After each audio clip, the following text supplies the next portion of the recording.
Coming up, is it fair to say that the arts were a haven for you after all of the trauma you experienced as a kid?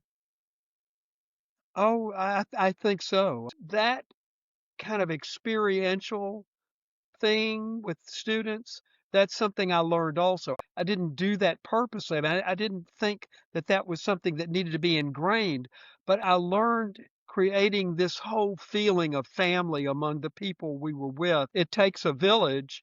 I mean, that's what I thought. I came to realize that. I didn't think of it on my own, but as incidents like that tragic incident that happened with you, I mean, that really taught me a lot too about how we need to care for each other and how important that was. And I learned about the power of the arts. I mean, that the arts is a great healing mechanism. Exploring life's journey, one story at a time. This is Trailheads with Jim Barrett. So today my guest is Frank Bluestein, one of Tennessee's most celebrated arts educators. Over nearly 4 decades at Germantown High School outside Memphis, he built nationally recognized programs, the Poplar Pike Playhouse and GHS-TV. His work has earned him honors such as the Disney American Teacher Award for National Performing Arts, USA Today's Top 40 Teachers, and the Tennessee Governor's Arts Award. Beyond the classroom, he served as Executive Director of the Tennessee Shakespeare Company and Executive Director of the Tennessee Arts Academy, shaping the future of arts education statewide. In addition, he's led international theater and fine arts exchanges to Spain, Germany, Austria, Russia, and former Soviet Georgia. Aside from all that, he happens to be a very dear friend and my most influential mentor. So thank you for being here, Frank Bluestein. Hey, thank you for having me. So we will start from kind of the beginning. What was your first theater experience? What do you remember about that? When I was 5 years old, my dad was a musician. And this is not too far after the war. This is in the middle 1950s, and he would perform free of charge for the Veterans Hospital and all the veterans that were there. Was, of course, it was huge at that point because this was not but like 10 years after World War II. He would bring me on stage, and I wore a coonskin hat, and I would sing Davy Crockett. That was my Wow. song because there was a TV show, Davy Crockett, at the time, and, he'd bring me on stage. I was in my shorts and my little coonskin cap, like whoever played that, I think Fess Parker maybe was the actor. Yeah. Yeah, I was big into that. I maybe did that for 2 or 3 years. I know what my first Broadway show experience was, and that Yeah. that was Fiddler on the Roof when it came to Memphis, a touring production, Hmm. came to Memphis, and that was the first time I'd seen a Broadway level show. That particular show was very memorable to me. It was a Broadway show. I mean, with all the paraphernalia that comes with that, it was a road show, of course. It wasn't like the real thing. I was determined after that to go to New York, and I went to New York in 1970, and the first real Broadway show that I saw on Broadway was Company, the original Company in 1970, and that was stunning. But yeah, I think on Fiddler, of course, from my own heritage, it spoke to a lot of that. I'd never seen the show, so that obviously drew me in. But just the acting, I mean, just the acting of those people live on stage and how good they were. And I guess I don't remember anything having been that good in my life before that I had seen on stage. It was really a motivator for me to want to do that kind of thing. Flashing forward a bit, what was the first stage play or musical that you directed? I guess it was at Germantown when I did Arsenic and Old Lace in 1976. That was really the first full-blown production. So when you first arrived in Germantown, you were in your what, late 20s when you started Correct. to I Okay. was about 27, I think. What was the state of the fine arts department when you arrived? Well, there was really no such thing as a fine arts department when I arrived, and there was no such thing as fine arts departments pretty much anywhere. I mean, um, and I don't want to say that I'm the one that thought of this, but in our area, I think I put together the first fine arts department in a school. The band director at our school was Jim Terry. Jim had actually given me private saxophone lessons because I was a band student. I was a band and theater student in high school. At the time, we had a wonderful art teacher, Almeda Zent, and the three of us would sit around and we'd sometimes have lunch together. It was interesting because no one had ever done that. Like, the band people were the band people and they didn't mix with the theater people for sure. But since I knew Jim and I liked Almeda, we all just hit it off. And I'll never forget after Oklahoma, which was the first musical that I did at Germantown in 1977. Almeda did the sets, Jim did the music, I did, of course, the directing.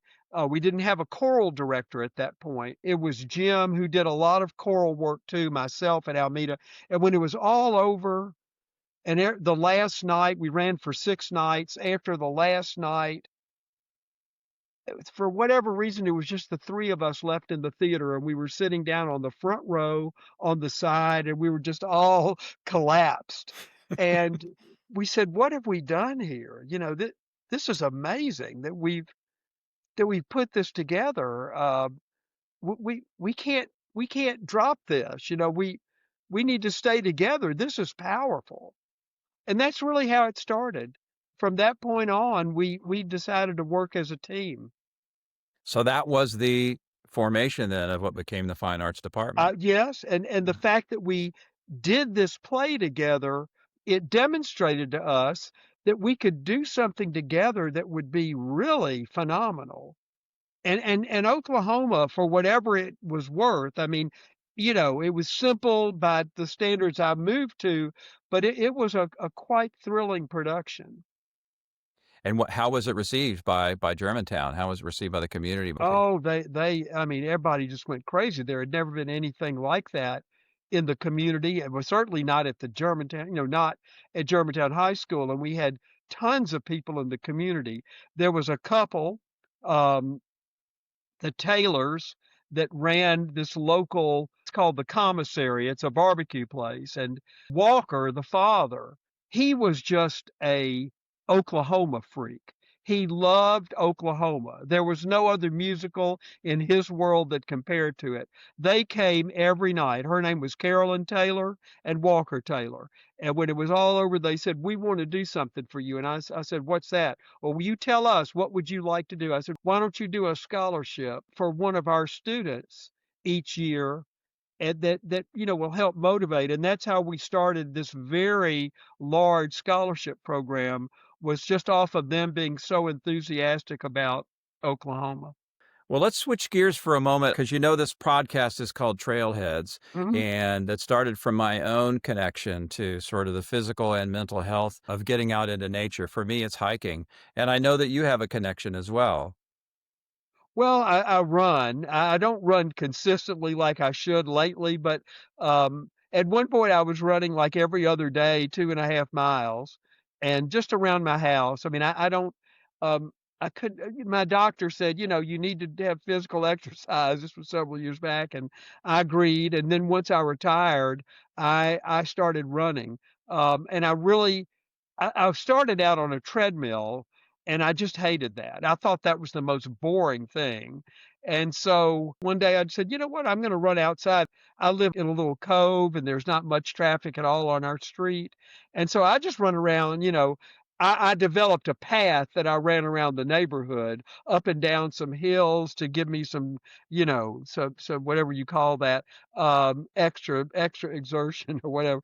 Nowadays, I just really run around my street and there's a big street out. We're in a side street. So I do all that. It's fun. I really enjoy that when I do it. I need to get back to being more consistent, I think. But How that's what my running. That's my activity. was that a game changer for you? And did it surprise you? Did it help clear your head, or how did Oh yeah. that work for you? I love it. Sometimes I would just hate the thought, "Oh my God, I've got to get into my running shoes and all that." And I didn't want to interrupt my day. but once I would go out and run, I mean, I would just feel like I had conquered the world. I mean, I love that, and I love being able to. I listen to music when I run, and that's fun to listen to tunes and kind of sing along with them. So I have a lot of fun that way. When you arrived at Germantown, you've told this story. I'm kind of reverse engineering this question here. You used to have a Mickey Mouse little statuette on your desk in the production class. Can you tell us the history of that Mickey Mouse? I can. So we were all told, the teachers were, that there was going to be a representative from a school called Lambeth. It was in Jackson, Tennessee, a little small school, and they were going to come and they wanted all the seniors to come to a special presentation to hear this representative. And they were going to do it during the time for me that they chose classes like gym, and if you were in an arts class, that would be when the seniors in that class would come. In other words, is this to say right off the bat, the arts class is not important. We can take your kids out and they'll come. So as it turned out, I only had seniors that year in this particular class. So I went with them to hear this presentation. And the fellow's talking, and bottom line, he says, now you want to take really good classes in high school because that will help your resume. The last thing you want to do is take like Mickey Mouse classes like music and theater. And my class, which was all the theater kids in there, and there might have been music kids in there too, because I mean, I don't remember that, but I know my students, they just, whoa, what is he talking about? And so I see them all kind of whispering to each other.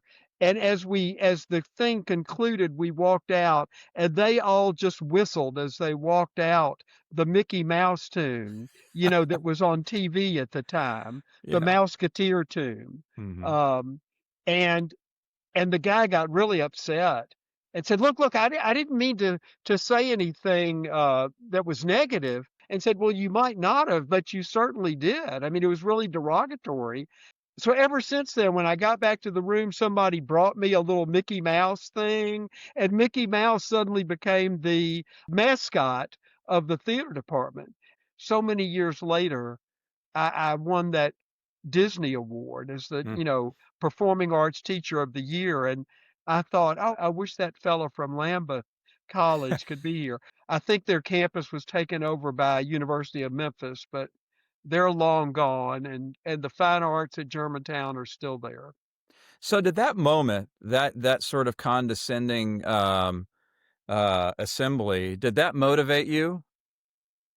Oh, sure. I mean, things like that motivated me all the time. I mean, I'm a fighter, so if somebody challenges me a little bit, that turns me on, so to speak, and makes me say, you're wrong. But yes, it motivated me.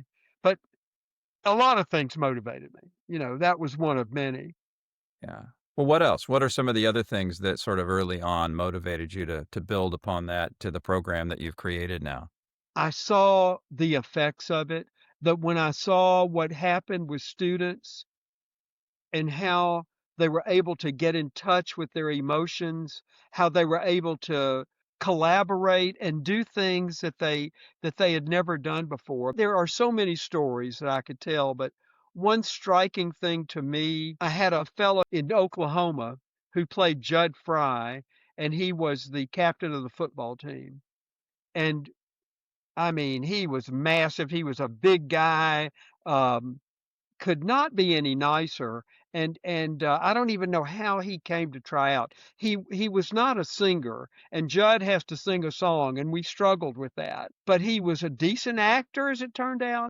He was very stoic. And when it was all over, we had a party one night, kind of a private party, just for the main cast members of the show. And his name was Cal, and Cal showed up with all the other ones, and we just kind of went around and talked about. I said, "Let's just all tell me what experience, tell me how this experience was for you." And when we got to Cal, he just opened up like I had never seen him do before, and man, just tears, Hmm. tears running down his eyes, saying he had never let his emotions out. He had never been able to express himself like he did in this show. This was I mean, I don't, he didn't use this word, but it was revelatory to him. And I thought, oh my gosh, I had no idea.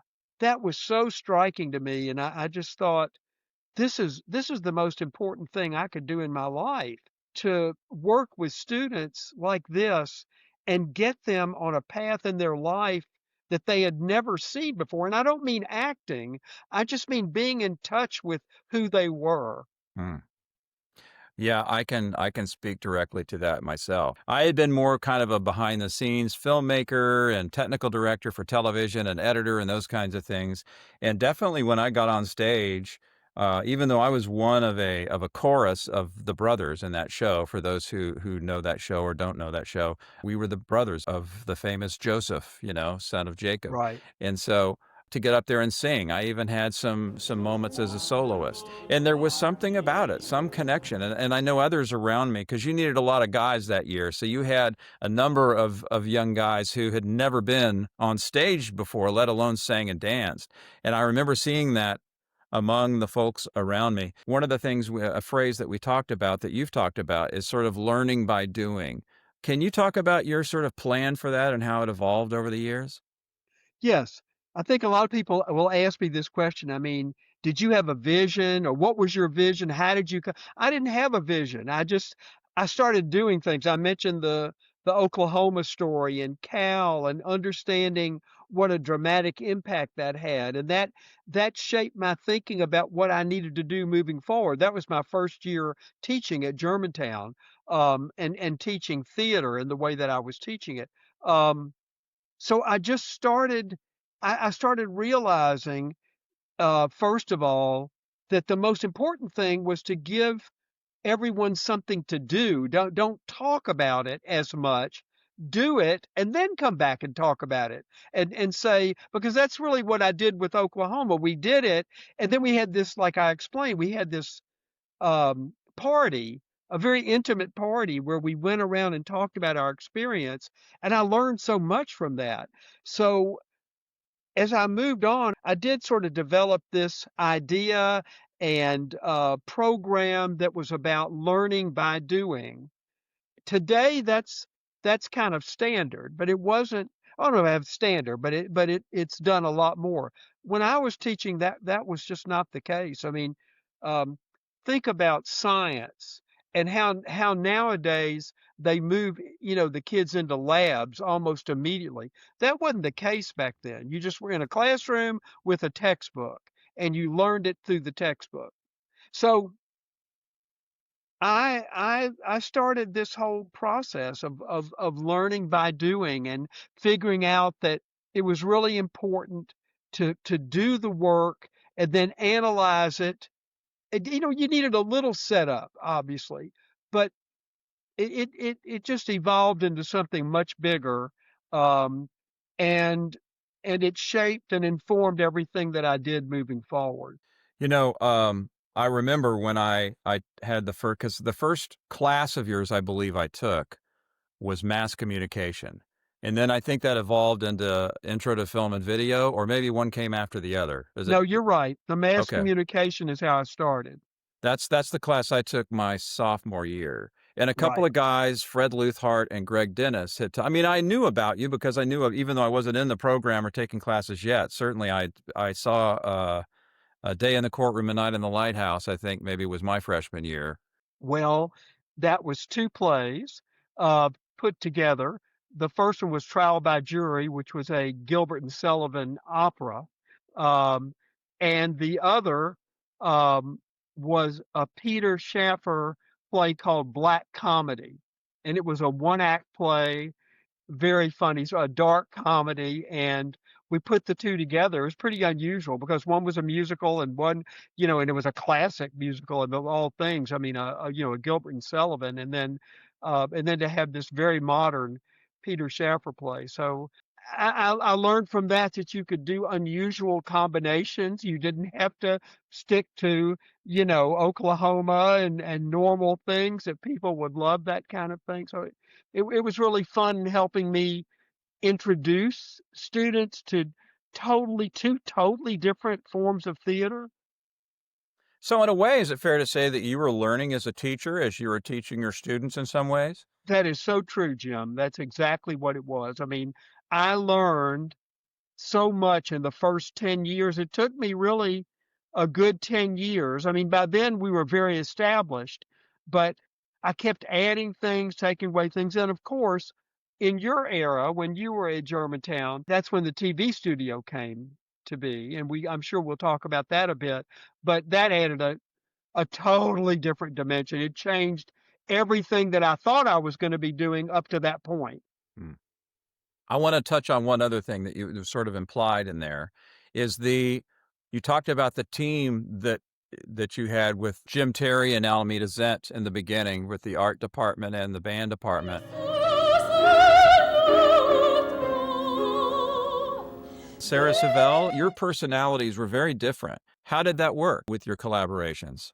Well, that's how it worked. In other words, it worked because we had very different personalities. I mean, if we had both been the same, we would have probably killed each other. But she was the softer, quieter, the mom side. And when I would be strict and authoritarian and, doing my shtick that I did, and a student would be upset or needed somebody to talk to, they'd go to Miss Savelle and then, and talk to her. She knew when to step in. She knew when to step back.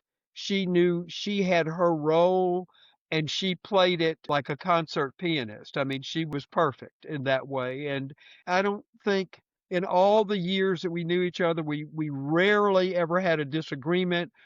I think one time I said something and it got her upset, and I remember going out, she had left the theater, and I'm so sorry, I didn't mean to say that. Even after Sarah retired, she came back and helped me with different shows. Both of you were very demanding, but you both had different strategies of how to sort of get a performance out of people. I wanted to shy away when I was preparing my audition, but she's like, "No, come on, let's try that." And it was interesting to see how she was able to do that. Oh, absolutely. I mean, we just had a synergy, however you say that, between the two of us. She had a track she was in, and I had my track. We were our lanes, I guess is the way you say that. And we both knew what was important. And so I didn't have to worry about the music part of the show at all. I mean, I trusted her 100% to deal with that. And if a decision was to be made, she gave me, as the director, she gave me the preference to make the decision. But I mean, I leaned heavily on her advice and what to do. It was a wonderful relationship, a working relationship that we had. But then on top of that, we became very close friends. She was one of my closest friends I ever had, and to this day am just totally grateful to her for everything that she did to help make the program at Germantown what it was. But there was another team member that some folks maybe don't give enough credit to, and that's Ernest Chisholm. That Yeah. your friendship and especially your alliance with him, I wasn't really privy to it until the TV studio. And of course I wouldn't be. I was a student. I knew who the principal was and I knew who you were. But to see the two of you in some ways, two opposite ends of the spectrum that people might think in some ways. Can you talk about that? Can you talk about Ernest Chisholm and his role in the fine arts department in your career? Ernest Chisholm was the most unlikely person that I would have ever thought who would be that influential in my life, not just in what he did for me as a teacher, but just the way he did things. My father passed away when I was pretty young. I was not even quite 12 years old. And I never really grew up perfectly with a father figure. I had uncles who were wonderful to me and an older brother. But Mr. Chisholm, as I always referred to him, in many ways became like a father to me. Um, he just sort of took me under, and what was so interesting, this guy was, I mean, was known throughout the community as a football guy. I mean, he was sports through and through. But what people didn't realize was when he was in high school in a little school in Hight, Missouri, he had a teacher who was his speech and theater teacher, and he took this class, and she did plays, and he was in 2 plays with her. He loved this teacher, and they would all go to lunch. Instead of going to the lunchroom, they would go to her classroom and sit in a big circle, and they would do improv and talk and do little things, theatrical, and he had had that experience, and he related that to sports. In other words, sports is about character building, and it has so many different aspects to it besides just the game. He saw that in the arts also. And I remember one time we both walked down to Miss Zent's room, Almeda Zent's art room. And I mean, there was paint and the kiln and stuff sitting on shelves, and it was, and I thought, oh my gosh, he's going to think this is, I wonder what he thinks about this kind of classroom, because it wasn't desks, and I said, Mr. Chisholm, as we walked away, I said, did that bother you, all of that stuff? He said, no. I mean, actually, it probably was not no, it's probably hell no. I mean, he had language that he taught me also. But he said, no, he said, this is an art classroom. That's what makes it that way. I appreciate that. He just taught me so many things. He was just a really influential person in my life. And yes, we did have an alliance. He looked out for me. We rarely ever had a disagreement. He supported me in every way possible. And he was very irreverent. And that was great because I did a lot of things that were out of the box. And he could have tried to contain me. And if anything, with Ernest Chisholm, I always felt like I was on the edge of the mountain, and he was always pushing me just to go a little bit further to the edge. But if I ever really stepped over, and if I was going to crash, he'd pull me back just a little bit, just enough to say, hey, have you thought about, da, da, da, da, da. But I can tell you that there would have never been a fine arts program. There would have never been me. Who I became would have never happened if it wasn't for him. He was really an influential person. And some people that know him or that knew of him thought of him maybe as very country, maybe not. He wasn't an elitist, he was just a down to earth, common sense kind of guy. And I really appreciated that. I really, because that was not my background. That whole common sense approach really had a major impact on me.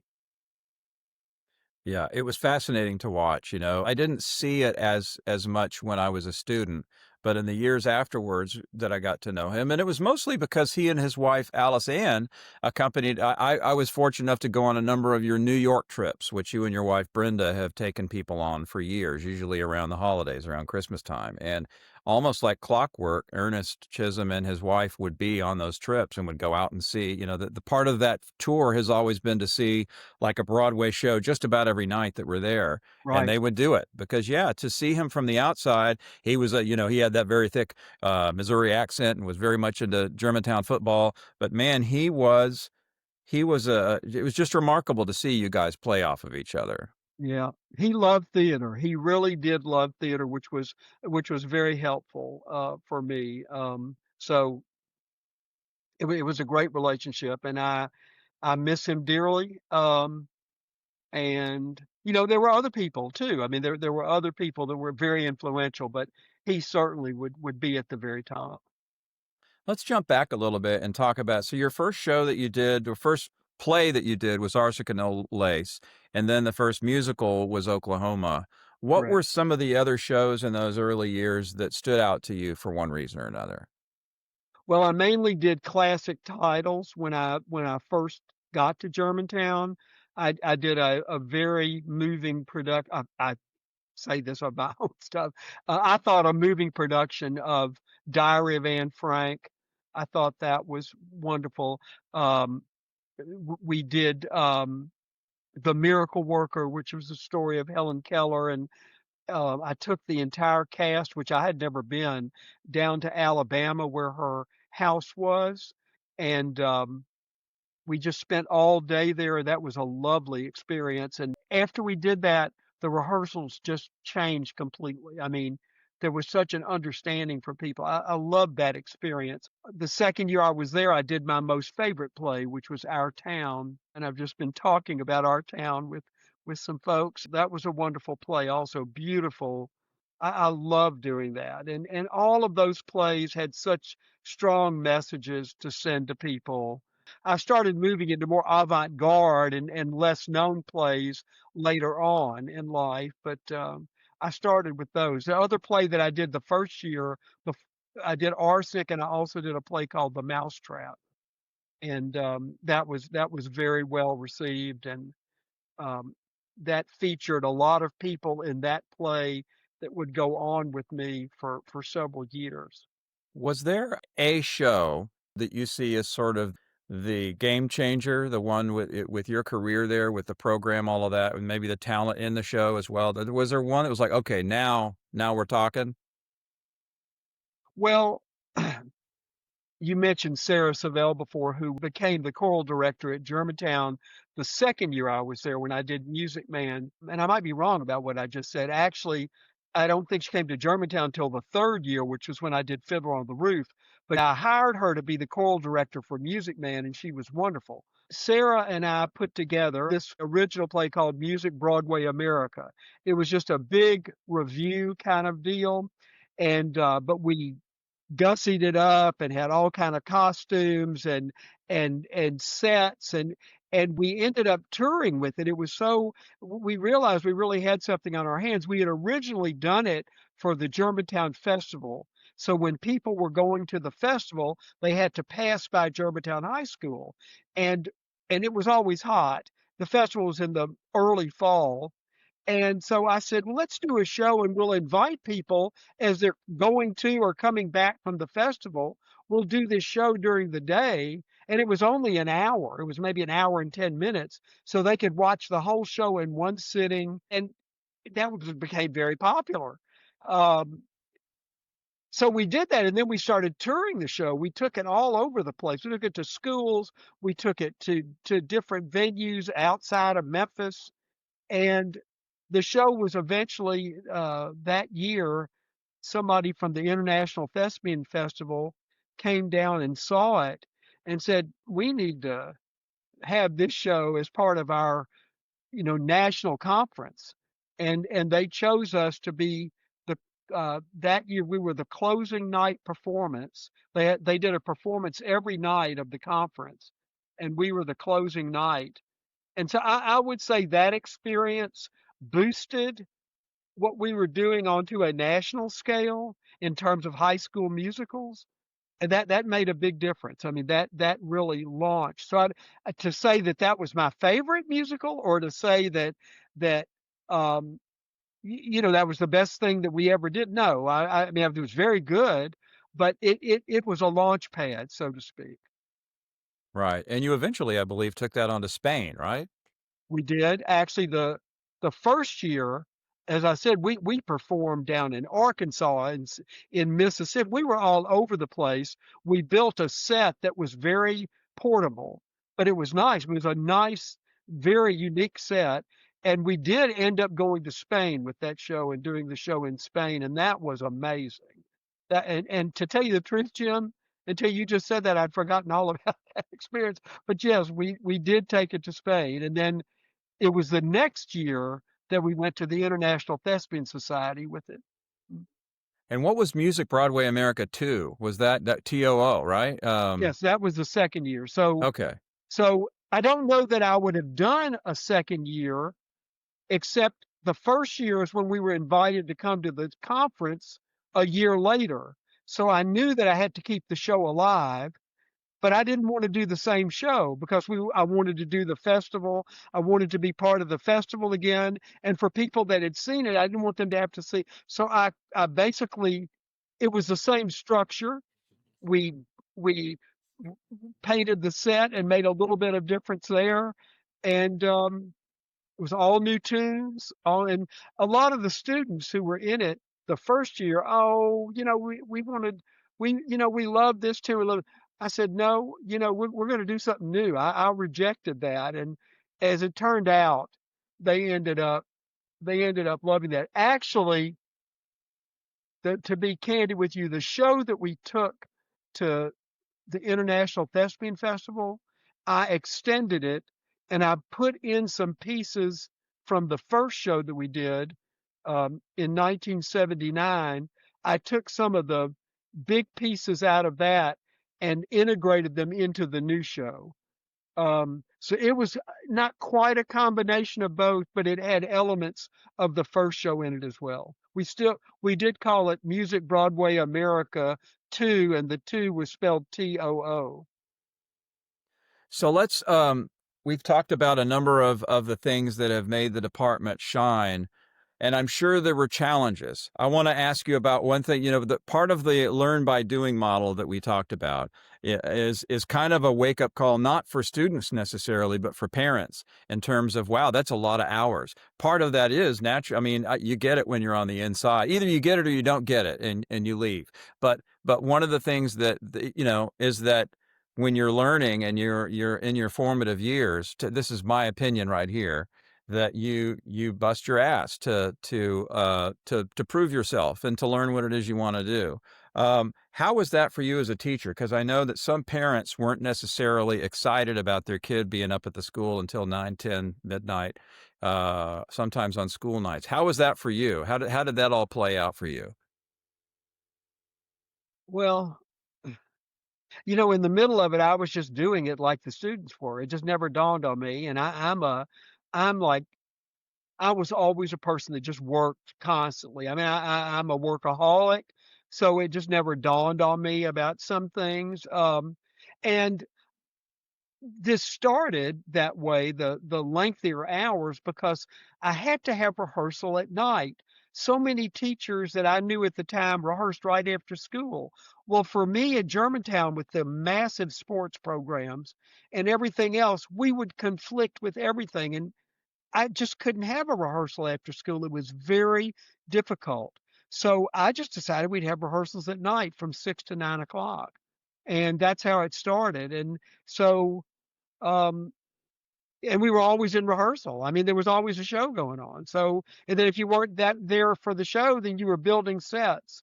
So we could build the set in the afternoon because we didn't need everybody. We just, whoever could be there would be there. And then at night we would rehearse. And that just worked for me. I mean, it allowed me to do everything. And there were parents that didn't care for that. And, I would just talk to them individually and ask, I would explain what the problem was. But for some parents, that wasn't acceptable. I mean, they wanted their child home at night to eat dinner with everybody because most of the students ate on the fly. And I just really dealt with it. I mean, um, and I will say this became a problem more so in the later years that I was at Germantown. Kind of helicopter parents and all of that. That developed sort of in the late 80s and early 90s. That's when that developed really strong. When you were in school in the late 70s, early 80s, even through the mid 80s, that wasn't too much of an issue, but it became more of an issue, and probably rightfully so. I mean, I don't, and I think parents just had to make a judgment. And I was doing such a unique program, it was very difficult to explain. Some, I would say most parents got it. They would come to me, especially later, and say, sometimes that really aggrieved me that my kid was up there so much, but now that I see what he or she has done, oh my gosh, I'm so glad that they had that experience. And it was also an experience about discipline, about organization, about all of these other qualities that you had to be able to do if you were going to be successful. You just couldn't do the acting. You had to be able to know how to run your life. And parents really appreciated that. It gave their children a lot of discipline. You know, for me, my parents were kind of they had sort of an arc in terms of where they were probably some of the parents that were like, "What is this? What are you 9 o'clock at night? You need to be home. What's going on?" Yeah, they started there.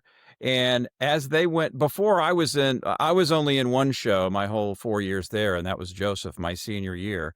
But they had come to some of the other productions prior to that. Oh, I painted the set for this, and oh, I got to see part of the rehearsal for that. And so they started coming to the shows, and they saw, I think the first one was West Side Story, and then they saw The Wiz a couple of times, what I ran camera for. And so they started to, when my journey with you and your learn by doing experience started for them, they were very arms folded. Like, who's this guy? What is this about? And then by a year or so into it, when they saw the end product and they got to hear some of the day to day, because I was a student that my dad was pretty critical of me, but mostly I think because he didn't understand this whole theater and arts thing in the beginning. He was a physician. And he always thought, you could do so much better with your grades, but I feel like you just kind of phone it in. You don't really, you're not, you could pay better attention. And he saw what you were mentioning there. My focus began to really sharpen with what we were doing, even as a set painter in the early days for me. And then eventually getting involved in the TV studio, what became the pre-TV studio, I'd say my sophomore year, because you made GHS TV happen in 1982, the summer between my junior and senior year. But you were Right. leaning forward on it prior to that. We had film and video classes. We were learning some of the skills that we would eventually use if the TV studio came together, and it did. So my parents were kind of part of that learning curve, and it was kind of interesting to see them become kind of hard asses to by the time I was done, they were all for it. And I think they came to see Joseph my senior year 4 or 5 times, which is like unheard of for them. Um, so it seemed like my part of that arc too was listening to you talk and started to kind of get it, but then also getting to know other parents who were already in and be like, okay, I see. Well, I like those folks and I like those folks and I get it. So it's interesting to see all of that evolve. I feel like I was maybe kind of in the middle of it those years that I was there, because I started a freshman in '79 and I graduated in '83. So that was a couple of years into you being there. And then the TV studio. Is it fair to say that GHS TV changed everything in some ways? No, not in some ways. It changed everything. I mean, Yeah. it's very fair to say. How how Um, how how did that happen? well, it happened because, it's hard to think about now, but there was no cable TV in the city. And back then, these cable companies would come into a city, especially like Germantown, well, even Memphis, uh, and they would bid to be your cable TV provider in your city. And we had nine, Germantown, a very affluent community. We had nine cable companies that wanted to be the cable operator, and each one made a proposal. And this one company, Dowden, they made a proposal that included equipping a studio in the school and funding it every year. Um, that was amazing. Ernest brought me in, Ernest Chisholm, and said, "What do you think of this?" I said, "This would be great." I wasn't necessarily thinking that I was going to run it, but as it turned out, I was getting my master's degree at the time. They let you, this particular program, structure it uniquely. And I wanted to put speech, radio and television, and theater together, into one thing. And they let me do it. So I was able to take some TV and radio classes. And so this just fit in perfectly. So they won the bid. They put in the studio. George and Bobby, who I knew before this, but I didn't know like I got to know them. They became very big supporters of what we were doing. They felt it was their child. They had birthed the TV studio. Ernest felt very responsible for it. Um, I did too, but I deferred always to them. And Then it struck me at some point that I think the first year we took classes in film and video, it was mainly guys that took the class. And I thought, wait a minute, it's mainly girls that do the theater classes. This would be great if I could figure out a way to combine those two. And maybe it started that way in my mind. As it ended up, I realized the benefit. I mean, TV when cable, you've got to go back to pre-cable.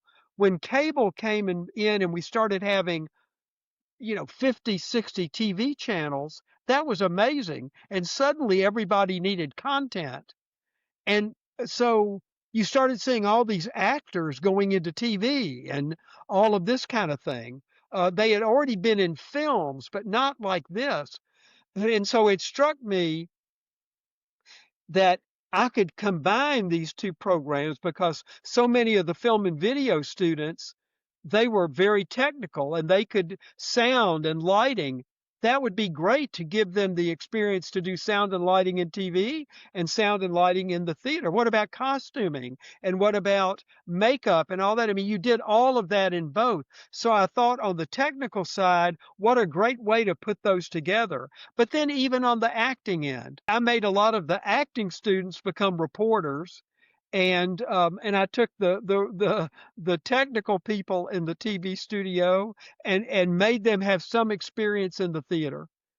It just turned out to be amazing, and it totally changed what I did. I used to have a class for the advanced class. It was called Theater Workshop. But once I got the TV folks involved and we had the studio, we changed the title to Production Workshop. And everybody that had taken 2 years of theater classes and everyone that had taken 2 years of film and video classes ended up going into this production class their third and fourth year. The third year, they would mentor with somebody who was in the fourth year. In other words, the people in the first year of the class, which would have been their junior year, they they were put in assistant positions to somebody who was a senior. So they sort of became a mentor-mentee relationship. Mm. And that just evolved. I did all of this I didn't plan. It's just I saw what was happening and I thought, "Oh, we need to incorporate that. We need to put that in the structure." And so suddenly that's what it became. And that became a whole new idea for me that we'd have sort of a mentoring idea of older students. Maybe today that sounds very normal, but it wasn't back then. Yeah. That's the big thing now is how much of it now, however many decades later, right? Because I think about that, and as I recall, when I was interviewing Dan McCleary, he reminded me that I was sort of mentoring him in his early, because he was more of an athlete in the beginning of his high school career, and then he, as he said, he was carrying my cable around. That's right. His first year, because he was a sophomore when I was a senior, and I believe unofficially he was going to shadow me, and I was learning at the same time. But then you think about what was happening on the national level too, as we were getting our cable TV station, and you were changing as a teacher. Also, in the music industry, MTV was happening. And so now artists who'd been around for several decades is now they had to learn how to be on camera, and they had to learn to perform in front of the camera. And for that matter, CNN was coming alive, which was now, instead of a half hour after dinner newscast, you had 24-hour, the beginning of a 24-hour news cycle. So all of that was happening, overlapping at the same time. So it was really, from my perspective as a student, it was just like, because now we can step back and sort of see what was happening. When you're in the middle of it, though, it's like, oh, it's day to day. But it was really, I have to say, I really enjoyed being a part of that. I know that the people who graduated 1 year before us were so bummed that they missed the TV studio. Some of your stars who graduated in '82 were really bummed that they missed that. But I think that a lot of them applauded it from that year distance and enjoyed seeing that unfold. Do you have a hidden talent? Ooh, a hidden talent. Um, I don't know. I never thought of myself that talented. I did a little acting when I was in school. I was in the band, and I was a good player, but I What wasn't did a you play? great. What did you play in the band? I played saxophone. Uh-huh. Um, my senior year particularly, I only played soprano sax, which I'd been playing alto, but we did not have an English horn player. So that year, so I transcribed all the parts to soprano sax, and it has probably the closest sound to that. Anyway, I loved I loved that. I loved my band experience. I learned a lot. A lot of what I brought to Germantown came from that band experience because we had a director that was very strict, very much a technician when it came to doing things, very precise, very first class, everything. We won all the contests and all that. It was a magnificent band program. Um, but he was also kind of a rebel. He didn't like marching. I mean, now today it's all about marching bands. He didn't like marching, and uh, he didn't. We did parades and things, but he wasn't. We did one show a year, and it was just everybody had a spot, and we all started on the sidelines. We walked to our spot, and then we played about 3 tunes, and then marched off. I mean, it was not. But anyway, you asked about talents. I don't know, and I learned on the spot a lot about television from the TV studio that I'd had an editing class, I'd had a cinematography class at University of Memphis, but I had not, I never knew how to run a television studio. And you were saying something before about CNN and all of that was coming alive. You're so right. And so I decided that we were going to learn how to do a news show, and we were going to learn how to do talk shows, because that's what was suddenly we were seeing all these talk shows and all of that on TV. And I thought that was a great way to train people. So again, back to my hidden talent. I don't know what my hidden talent is. I became a motivator. I became a much better speaker, at some point. I sharpened those tools, and I found out I could do that in a pretty good way. But I don't know. I don't know that I have any hidden talents. I've never felt like I was really hugely talented in any one of the areas I'm in. Do the Uh, work.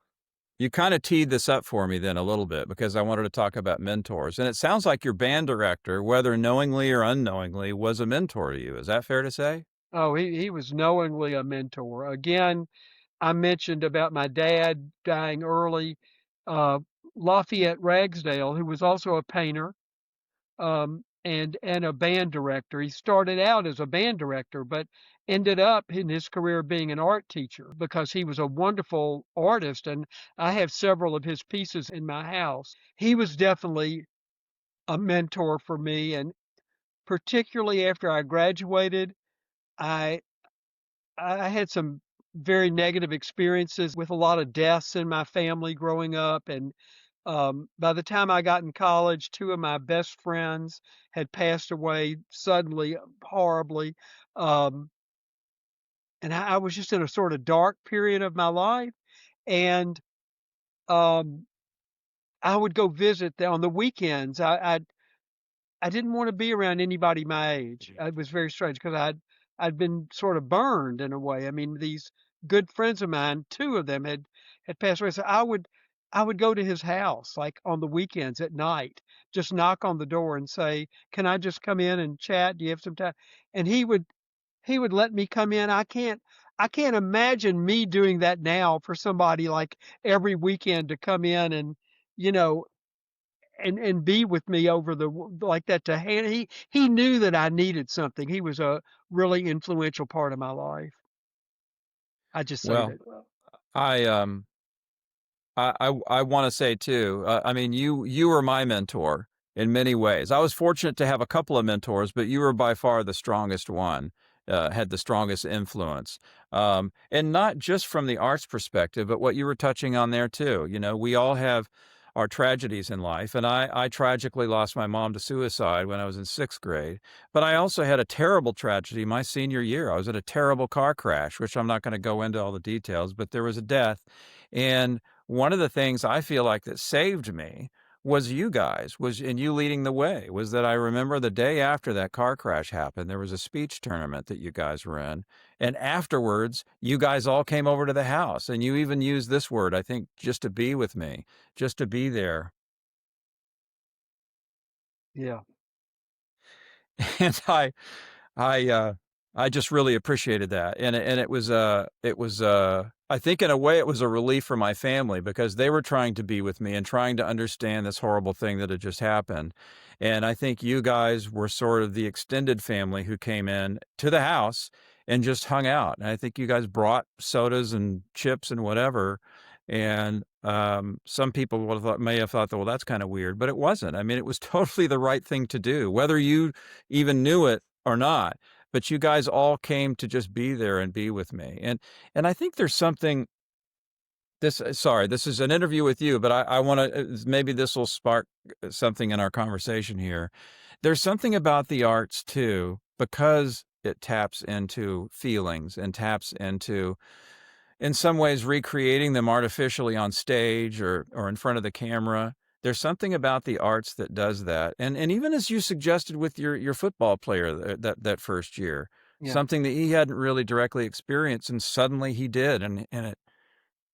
So I don't know. I'm kind of all over the place, but thank you for that. Thank you. I mean, do you, it sounds like in a way, is it fair to say that the arts were a haven for you after all of the trauma you experienced as a kid? Oh, I think so. I mean, I think so. I I jumped around at the beginning. I didn't really know what I wanted to do, I mean, to be honest. But what you just said, what I would say to that is that that that kind of experiential thing with students, that's something I learned also. I didn't do that purposely. I mean, I didn't think that that was something that needed to be ingrained, but I learned creating this family, creating this whole feeling of family among the people we were with, and that we needed to, uh, it's, I know people deride it now, but Hillary Clinton's "It Takes a Village," that's what I thought. I came to realize that. I didn't think of it on my own, but as incidents like that tragic incident that happened with you, I mean, that really taught me a lot too about how we need to care for each other and how important that was. And I learned about the power of the arts. I mean, that the arts is a great healing mechanism. And, um, so as you grow older, and you know this now because you're you're growing older, you can take so much of your life experience and think, gosh, I wish I had known that when I was at age 27, but you just learn it along the way.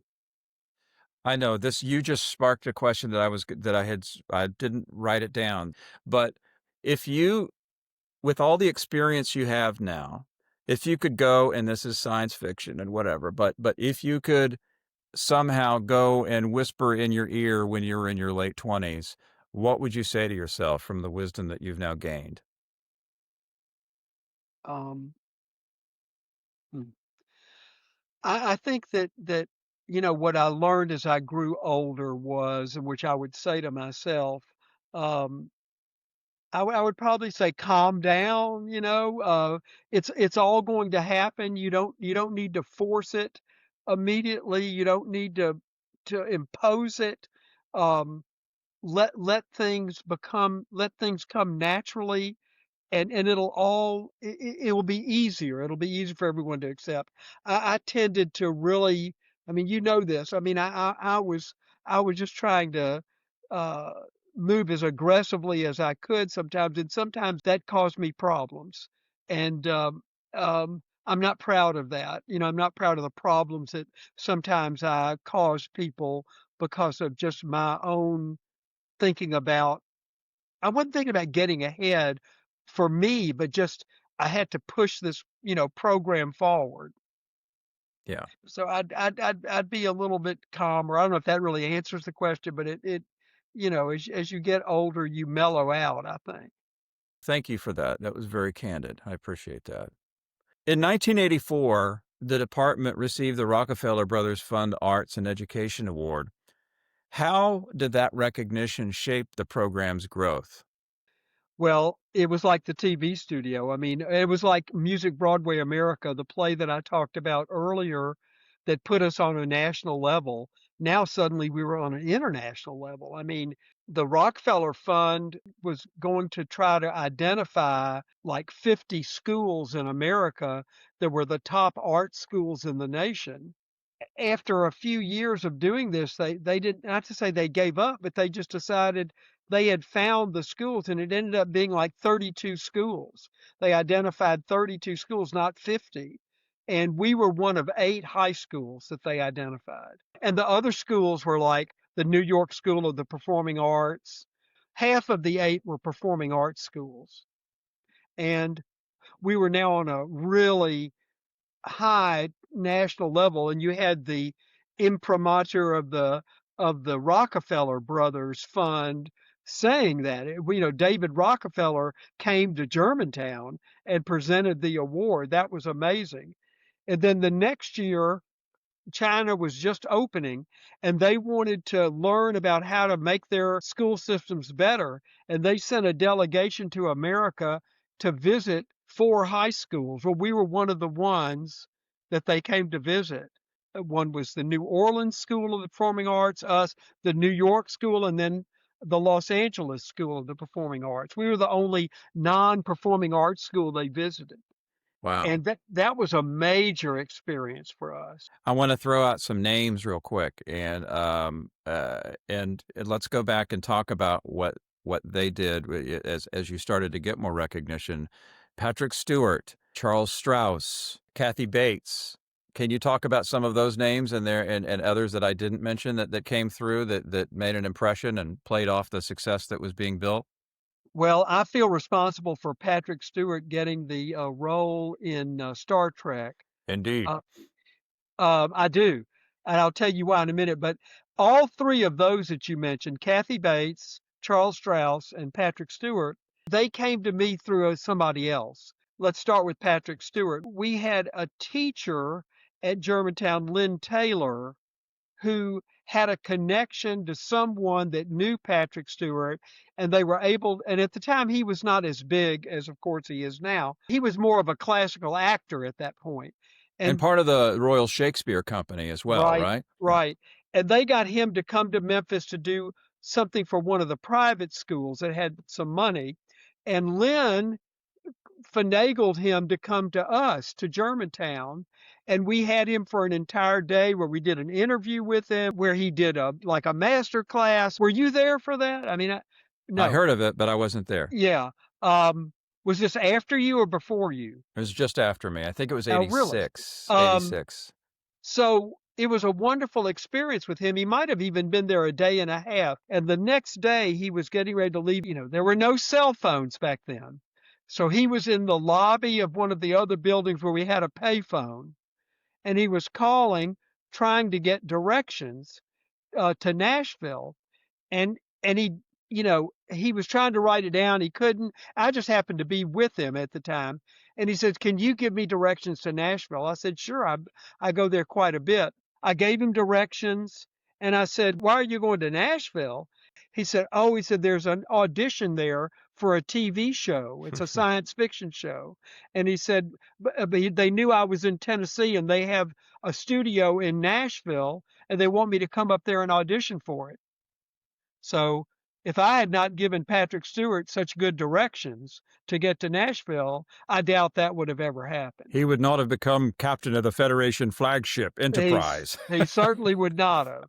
Kathy Bates, what happened there? Well, I had a teacher who was, again, a mentor of mine. His name was Gene Crane. He was a theater teacher at a large high school in Memphis, White Station. Kathy Bates had been a student of Gene Crane. She was actually a year older than me, and she and I had competed in each other in speech tournaments. Hmm. I didn't know her at the time, but I remember competing against her.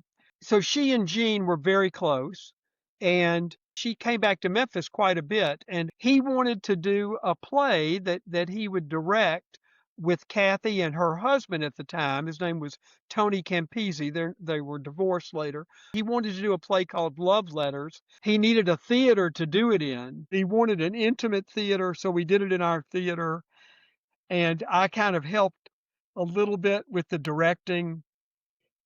We ended up interviewing Kathy, I believe, in the TV studio. You know, she did some work with us. So that's how I got to know Kathy Bates. And Charles Strauss was just another friend of mine who taught at North Carolina School of the Arts. And he and I were Just for those who may not know, can you tell us a little bit about Charles Strauss? So people may not know the name right off the top of their head. Sure. Charles Strauss was a composer. He just passed away a few months ago. He was a major Broadway composer. His most three famous shows were Annie, Bye Bye Birdie, I think equally as famous with the movie and everything, and then a stage play called Applause. Those were his three big hits. He had many others. Charles had told my friend that he had a play that he wanted to workshop in a high school because it was all high school students. Bill asked me if I was interested in that. I said, sure, I'm interested. Charles came down to Memphis and we worked together on this show, Can't Stop Dancing. It ended up having a life after Germantown, and it ran professionally in London. He changed the title to Lotta Livin', which was one of the names of the tunes in the show. So these were not original tunes. These were tunes that came from all those musicals I mentioned. And the story was about high school kids in their senior year in high school. And then the second act was coming back to a 10-year reunion. Very little dialogue, just enough to give you an idea of what was going on. It was a great experience. His wife came down and choreographed the show for us. He directed it. It was an amazing, amazing experience. He became a lifelong friend and mentor to me. His wife came back and helped me with another show of his that I did that was Rags, that was about the Jewish immigrant experience coming to America, and that was a wonderful experience also. Amazing. Wow. And going back to the big awards that you won, is there one in particular that stands out, and can you tell me why? Well, I don't I don't like to talk about my awards a lot. You know, I'm grateful that people honored me. I would say probably the award that meant the most to me, I think, was the Disney award that you mentioned, just because that was such a amazing experience once you won it. It was I give credit to my two close colleagues, Ruth Dunning and Blanche Dedrick, who helped me write. Back then, you know, you had to write and submit this. I mean, I had a box of photos and everything, and the written part of it was huge, and they helped me with all of that. It was a very long process. I had no thought in the world, Jim, that I would ever get that. And when I was notified that I was nominated, one of three performing arts teachers for that award, you know, I was sort of, I was just flabbergasted. They flew us out first class to Hollywood. When we got there, every one of us, and there were a lot of teachers that were, you know, involved in this, because there was a performing arts teacher thing, there was a math, there was a science, there were several different, and each person had their own limo driver, and they put us in the Ritz-Carlton Hotel in a suite. I mean, it it was the most first class thing I had ever been a part of in my life. It was just like you were in you know, in a Hollywood movie. I mean, is what it was. We had dinner in Walt Disney's private dining room, where all the china is all Disney, and all of the silverware and everything is all Mickey Mouse emboldened. I mean, and every night we got another gift. We got all kind of all kind of unique gifts that were all Disney kind of stuff. It was just really an amazing experience, and of course, to win the performing arts part was equally amazing. Frank Bluestein. May your dreams be your only boundaries in life. When we finished, every teacher, not just the winners, but every teacher was given an interview afterwards, and you walked into this room and there was like a bleacher with nothing but photographers, for different newspapers. There had to be 20 of them, and when you walked in, click, click, click, all the flashes went off. I thought, oh my God, I'm in a dream. Where am I? So It was it for, was I just wanted to chime in because I was there for part of this, and some of your other former students were there for the Ritz-Carlton part of it, and then for the, but I remember walking in with you and your wife and seeing that whole massive lobby that was full of nothing but teachers. And I think there was a tape too that had sort of a 5-minute bio piece on each school yes, it and did. these different special teachers. I think there were athletic teachers and math teachers and fine arts teachers and the best of the best in that lobby in this beautiful hotel. And it was wonderful because teachers don't very often get the level of recognition and respect that they deserve. And to see all of you being treated with that level of respect and recognition, like almost the paparazzi, like you were saying in the bleachers there, and giving you guys your due recognition. It was as a student, it was really wonderful to see that happening with you and with so many of your best of the best colleagues. It was amazing. Now the actual awards presentation was at whatever theater where they now do, they do a lot of the big Academy Award shows and everything in Los Angeles. I can't Was it the Pantages? Is that where it was? it might have been the Pantages. I think Okay. maybe. Yeah, it was amazing, but we did also have events at the hotel like you're saying. But you're right, Jim. I learned from that. I mean, I do this thing now called the Tennessee Arts Academy, where we honor arts teachers constantly, and I think really that kind of reminds me. I mean, maybe you just told me something that I didn't realize, but that probably had the impact on me to make me want to make the Arts Academy that same way, where we treat teachers with the utmost respect. That's excellent that you told me that. I appreciate Sure. I appreciate being reminded that, because I might use that in a speech that I'll do this next summer. But anyway, the other thing that made the Disney thing so memorable to me was that every teacher was featured in a different way, and the way, like, the people that I was sort of up against, the other contenders for this. One was a band director, and he brought a band ensemble. They did a number for Broadcast? yeah. They did select me because I was a theater teacher, but they were intrigued by the TV studio. So they let me bring a TV crew of students, and they interviewed the different actors and people that were the award givers. They interviewed, they did a package, and that was really special too, to have these great students of mine there. Jackie Krimmel was one of the interviewers. It was a fantastic experience. One of the things people are always saying to me, Frank, is when I talk about some of my classmates, they're like, wow, Chris Parnell was at your high school? Missi Pyle was in your high school?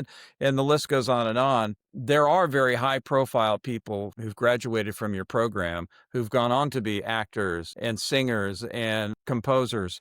Can you talk about some of them and how you balance that with how your program has also affected people whose careers may have been successful as well in quieter ways? Absolutely. The thought that people would go on professionally was never a plan of mine.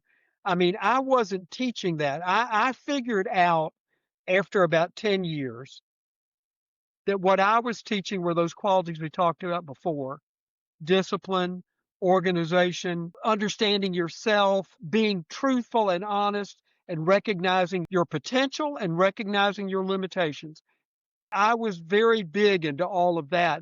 That was the undercurrent of the whole TV and theater thing. I used theater and TV to teach those qualities. That's what eventually came to me. I'm not teaching theater. Yes, I'm using theater as a vehicle, but I'm teaching these other very important qualities. And that made it make sense to me, why it was so vital and how I could talk to parents and that kind of thing, because I wanted them to understand what I was doing. So when you ask that question, some of my most successful students did not become actors in TVs. Paul Todd, who graduated in 1988, became the CEO of one of the largest multi-billion-dollar companies in the world that deals with credit cards. There's only two credit card processing companies in the world, and he was CEO of one of them. CFO, I believe, is Chief Financial Officer, and I think became CEO. I just remember him writing me one morning. He was in Brazil. It was like 4 in the morning, our time. And he wrote me an email and said, Mr. B, I'm in Brazil closing a multi-billion-dollar contract.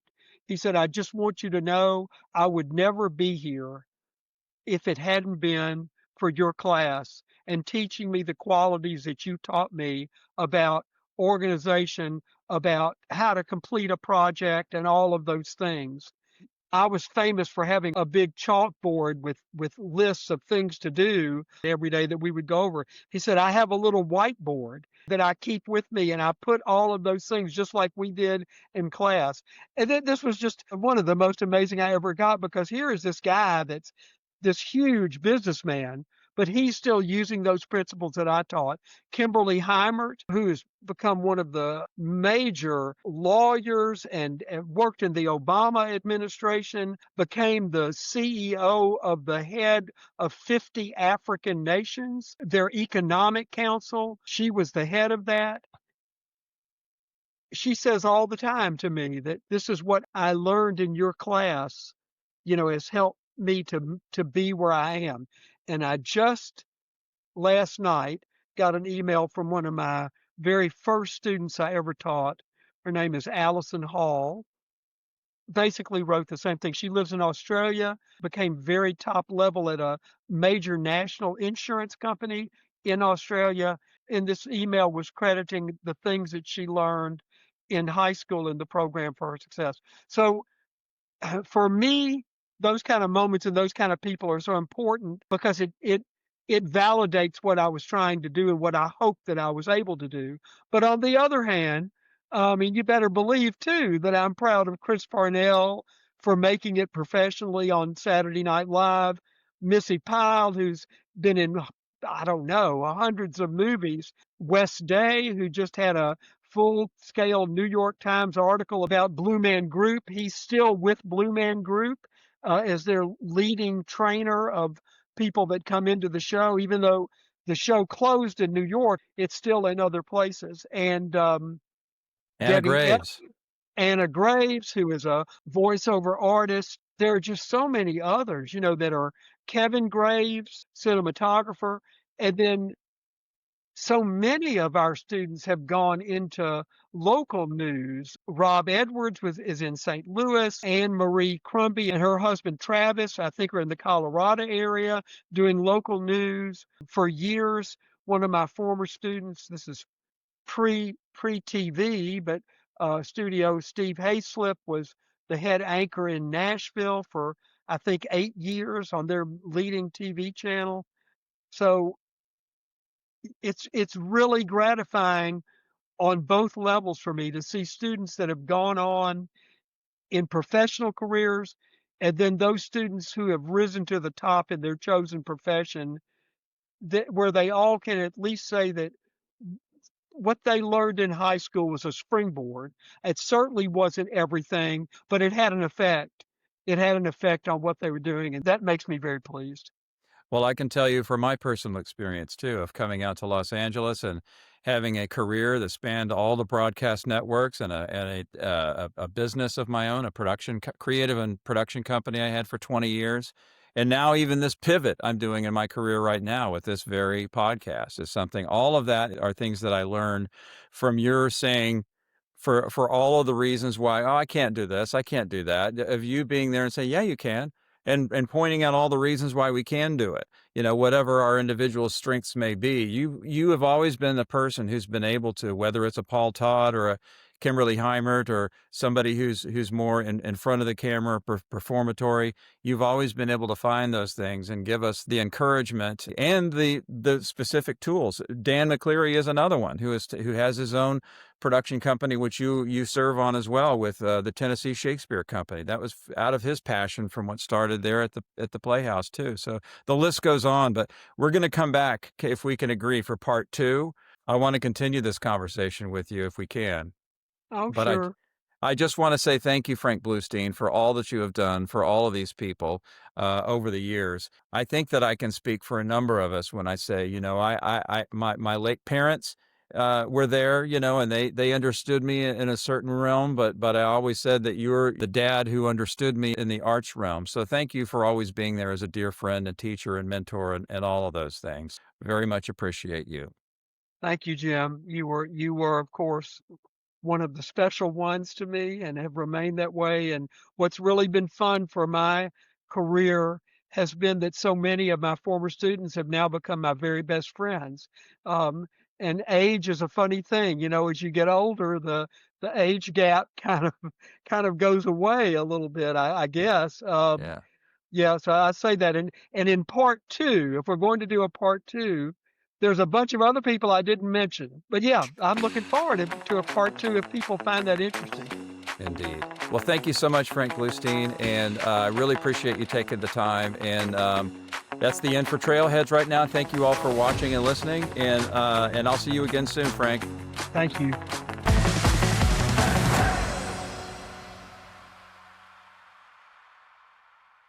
Jim, for me, it was really an educational experience. I wasn't doing this just because I wanted to go travel to a foreign country. I realized how significant this was and what it did to the mindset of the students I mean, a lot of students had never flown on a plane, if you can imagine that, more or less to go to a foreign country and to experience what foreign people to us experience.